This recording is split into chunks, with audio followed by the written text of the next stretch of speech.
the context behind the nude beach?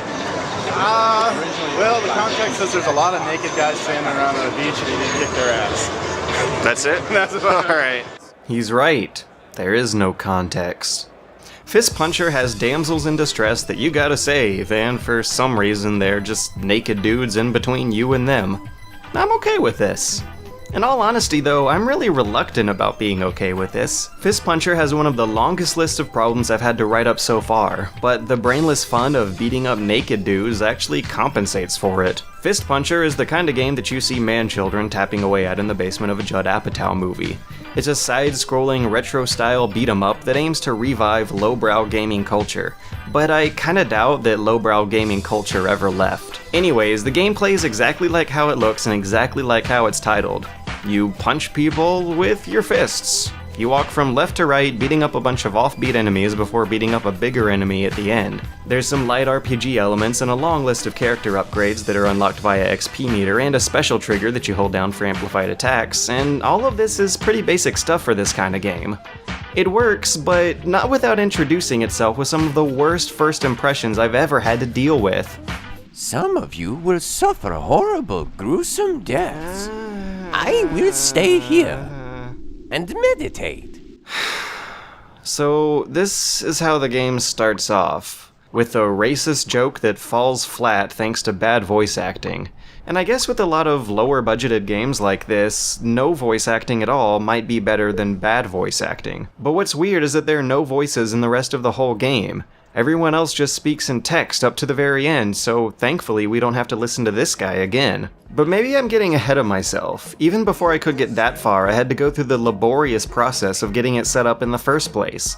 Since it's a local co-op game, I definitely wanted to play on the HD TV out in the living room with some controllers, but the game's resolution is locked at something that TV doesn't support. So I had to go over to the desktop computer, save it to windowed mode, and go back to the TV only to find out that it didn't support my controllers.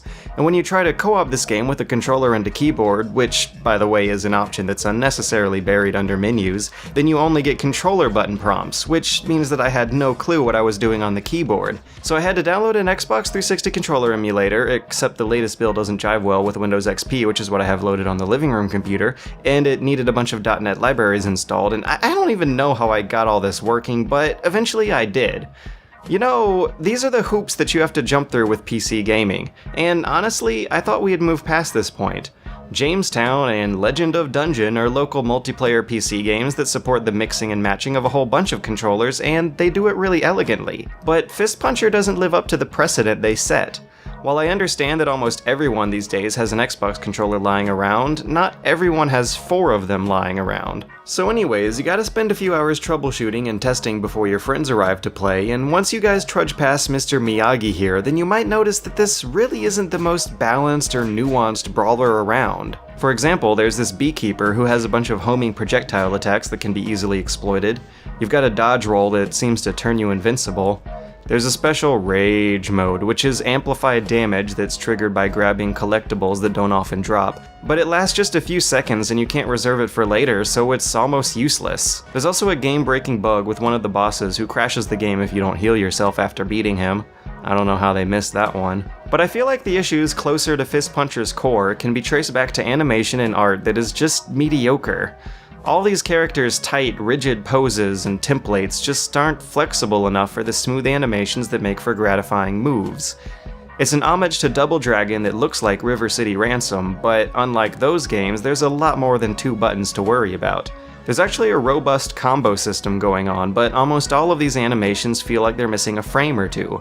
The roll can be exploited because there's no transition into the animation for enemies to counter it with. You can spam the jump kick all day because your guys just snap right into the kicking part of the animation, without any window of opportunity open for the bad guys.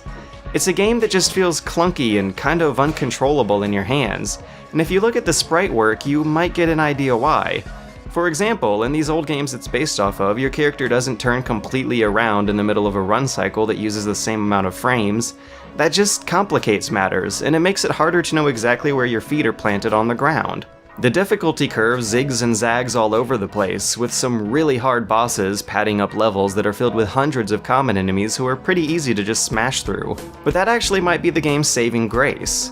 It doesn't intend to be anything more than just stupid, violent, cathartic fun, and for whatever that's worth, it was actually a pretty satisfying game. It's offline social gaming at its purest, a brainless button masher with just enough reward and punishment to keep you going. The character upgrades give you a real feeling of progression over time. There's a couple vehicle levels for variety, there are 15 playable characters who all play very differently, and there's a lighthearted and weird surprise around every corner. For better or for worse, there's also a decent amount of content in there too. About 5 hours worth if you and your friends do some backtracking for all the secrets.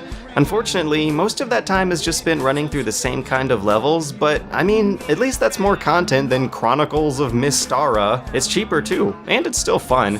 That's one thing I can confirm. If you put Fist Puncher in a room full of grown-ass adults whose controllers are properly set up, then you guys will actually be giggling like you're supposed to.